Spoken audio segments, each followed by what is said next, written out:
Episode 121. Bulan berkuasa di atas langit menandakan bahwa makhluk ciptaan Tuhan tengah terlelap menikmati mimpi mereka malam ini. Alex telah kembali ke apartemennya. Besok dia akan pindah ke rumah besar Park menuruti keinginan si gadis cerewet. Hubungan mereka semua telah membaik. Bima dan Ken sudah meminta maaf pada Alex dan mereka menerima pria itu. Bagaimana nasib Tuan Jaesung, Laura Giselle dan Melly? Mereka sedang menunggu eksekusi yang akan diberikan Gamma dan Ken pada mereka. Di dalam kamar, Gamma dan Luna tampak kedua insan tersebut belum terlelap. Luna sedang mengelap tubuh suaminya yang tampak lusuh setelah ia membersihkan dirinya sendiri sebelumnya. "Astaga, apa kamu gak mandi, Hem? Ini badan kamu kotor banget," ucap Luna yang sedang mengelap lengan suaminya.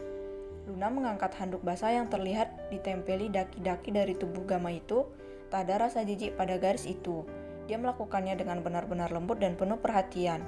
"Cak-cak, baru ditinggal beberapa hari aja kamu udah sejorok ini. Kamu bisa sakit nanti kalau nggak hidup bersih," gerutu Luna. "Sayang, separuh hidupku pergi. Apa aku masih sanggup mandi sementara kamu nggak jelas di mana keberadaannya? Aku nggak tenang," ucap Gamma. Luna menggelengkan kepalanya. Dia tidak habis pikir dengan pria ini. "Sayang, kalau kau tidak sehat, bagaimana caranya kau bisa menemukan diriku? Bayangkan kalau aku nggak pulang tadi. Apa kau akan menyerah begitu saja dan depresi seperti ini, Hem?" ucap Luna. "Jadi, jika terjadi sesuatu seperti ini entah kapanpun itu, kau harus kuat," ucap Luna. Mendengar kata-kata Luna, pria itu langsung mengubah posisinya yang berbaring menjadi duduk menghadap Luna. "Enggak, aku nggak bakal biarin kejadian seperti ini terjadi lagi. Cukup sekali, aku tidak mau kehilangan kamu lagi," ucap Gamma yang tiba-tiba memeluk Luna dengan erat. Luna tersenyum. Dia membalas pelukan suaminya setelah meletakkan handuk tadi di nakas dekat ranjang mereka. "Makanya cepat sembuh, Tuan Park," ucap Luna. Akan kuusahakan, Nyonya Park," balas Gamma. Gamma melepaskan pelukan mereka. Perlahan tangannya mengelus wajah sang istri yang menurutnya kian hari kian cantik dan menggemaskan. "Kau semakin cantik saja," ucap Gamma sambil menatap Luna. Luna melingkarkan kedua tangannya di leher sang suami, sedangkan satu tangan Gamma memeluk Luna dan tangan yang lain sedang mengelus wajah cantik itu. "Tentu saja, ternyata semua produk itu berguna juga, hehe," ujar Luna sambil melirik deretan skincare yang tersedia di meja riasnya. "Baguslah kalau berguna," ucap Gamma. Mata mereka saling bertatapan, menatap dalam kenetra masing-masing. Tatapan lembut dan penuh cinta bukan nafsu. Ketika api cinta kian membara, insting akan memimpin dalam permainan ini. Entah siapa yang memulai dahulu, kini kedua insan itu saling mengecap satu sama lain. Kecupan yang lembut perlahan berubah menjadi ciuman panjang yang kian menuntut. Gamma menarik tengkuk istrinya dengan lembut. Dia mengecup sang istri membuat Luna terbuai dengan permainan Gamma. Perlahan, Luna mulai terbiasa dan membalas ciuman suaminya. Ia mengeratkan tangannya di leher pria pencuri hatinya itu. Cup, satu kecupan lembut mendarat di kening Luna. "Aku mencintaimu, sayang," ucap Gamma seraya mengangkat kepala Luna sehingga mereka saling bertatapan. Luna tersipu malu. Ia membalas tatapan suaminya meski jantungnya rasanya tidak dapat dikendalikan lagi. "Aku juga mencintaimu, sayang," ucap Luna spontan memeluk Gamma seperti anak kecil. Ia menyembunyikan kepalanya di dada bidang sang suami. Kau menggemaskan sekali, sayangku," ucap Gamma. Iya dong," jawab Luna sambil mengangkat kepalanya dan menatap suaminya lagi. "Terima kasih sudah mencintaiku, dan terima kasih sudah kembali, pangeran kecil yang nakal," ucap Luna seraya mengelus pucuk kepala suaminya dengan gemas. "Pangeran kecil, apa kau?" ucap Gamma terputus saat melihat anggukan dari Luna. "Kenapa kau tidak memberitahukan kalau kau adalah sosok anak lelaki itu, tanya Luna seraya mencubit gemas kedua pipi Gamma. "Maaf sayang, suamimu ini terkadang lupa.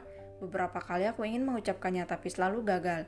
Jadi kutunggu waktu yang tepat saja," ucap Gamma seraya menggaruk tengkuknya. Gak apa-apa deh, yang penting kamu ada di sini dan di sini sekarang," ucap Luna sambil menunjuk Gamma dan dadanya secara bergantian. "Terima kasih karena menantikanku, sayang.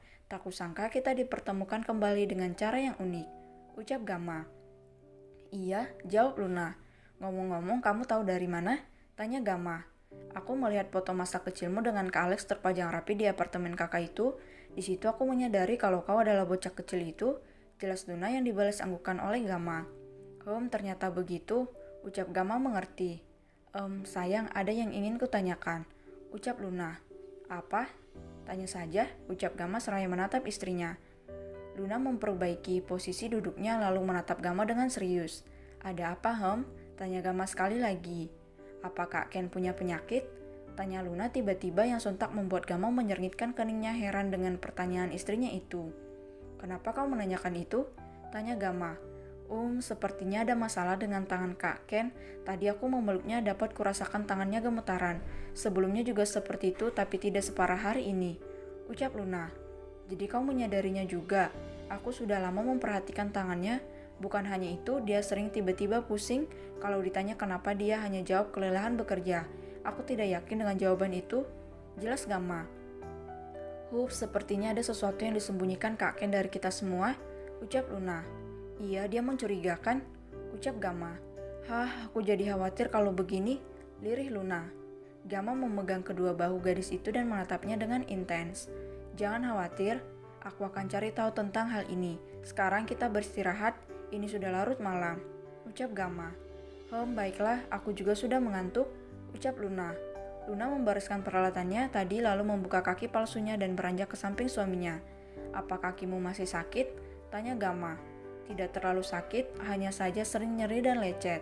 Ucap Luna yang kini sudah berada di samping suaminya. Gamma memeluk istrinya dengan posesif, begitu juga dengan Luna. Selamat malam sayang, ucap Gamma sambil mengecup kening istrinya. Selamat malam juga sayang, balas Luna sambil memeluk Gamma dengan erat. Mereka terlelap dalam tidur mereka yang tenang dan damai. Tak terasa waktu berlalu, hari berganti menjadi pagi menandakan hari ini akan dimulai aktivitas baru. Namun, terjadi kegaduhan di lantai 2, tidur semua orang terganggu akibat ulah seorang manusia minim akhlak yang berteriak-teriak di pagi hari. Tidak, teriak si pembuat onar, siapa lagi kalau bukan Aiden. Dia keluar dari kamarnya sambil berteriak-teriak seperti orang gila yang histeris. Dia mengetuk kamar semua orang dengan panik. Tolong aku, teriak Aiden semakin kencang membuat semua penghuni rumah besar itu terbangun dan panik saat mendengar teriakan minta tolong dari si manusia minim akhlak. Ada apa tuan? Ucap Bi Eni yang segera berlari menaiki tangga bersama beberapa pelayan lain. Andin, Anna, Perdi, Bima, dan Ken keluar dari kamar mereka masing-masing di lantai 2 itu dengan wajah panik dan khawatir saat mendengar teriakan minta tolong dari Aiden. Bahkan Mark dan Randy yang menginap di sana juga sampai terkaget dan berlari pontang-panting keluar kamar. Astaga, ada apa Aiden? Tanya mereka khawatir. Kini semua orang berkumpul mengelilingi pria itu, selain pasangan Park yang memang tidak terganggu dengan teriakan pemecah telinga pria itu. Tolong aku, tangis Aiden terseduh-seduh. Ada apa Den? Tanya Bima panik, wajah mereka masih wajah bantal. Tumbuh jerawat di wajahku. Tidak, bagaimana ini? Rengek Aiden sambil menunjuk 3 buah jerawat di wajahnya.